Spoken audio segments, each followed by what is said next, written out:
In this video, I'm going to be replacing the rear catalytic converters in this Nissan Xterra with Magna flow catalytic converters.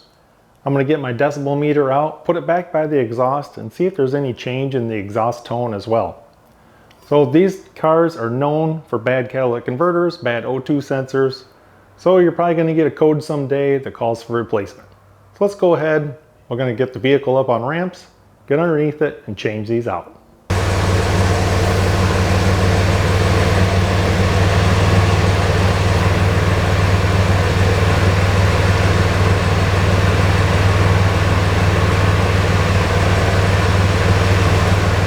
Very rear, this is the cat right here that we're going to be changing out. So you just have two bolts right here along with a gasket, and then we have an O2 sensor right there, and then we have the front flange. If we come down here, you'll see the front flange where it's connected to the front catalytic converter.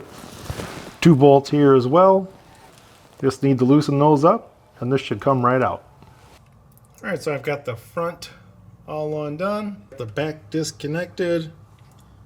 And then I was able to just leave the O2 sensor connected. I just unscrewed it. So I'm going to leave that in there. All right, so now you just want to lay them next to each other and make sure that they're basically the same length, that all your bolt holes are the same, and the O2 sensor bung is on the same side. Now we'll go ahead and put on the new gaskets and reinstall. All right, guys, basically I've got the passenger side all done. There's the front side all mounted up and tight. And then here's the back side of that as well.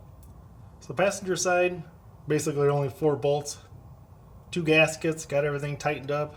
The gaskets are quite a bit bigger than what the flange is, but it's going to seal up okay. So I'll go ahead and do the same thing to the driver's side. Alright, I just finished up the driver's side. That's the front portion. That's all tightened down nice and tight.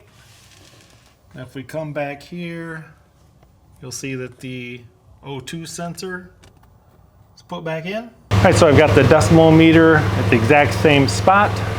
I just have the new Magna Flow rear cats installed. Everything's tightened up. The car's idled down to its normal idle position. Let's see what decibel reading we're at.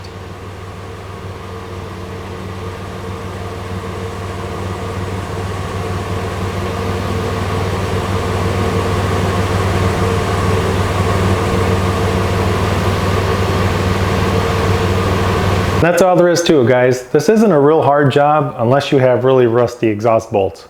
Other than that, it's pretty simple change out. Hope you guys enjoyed the video, and thanks for watching.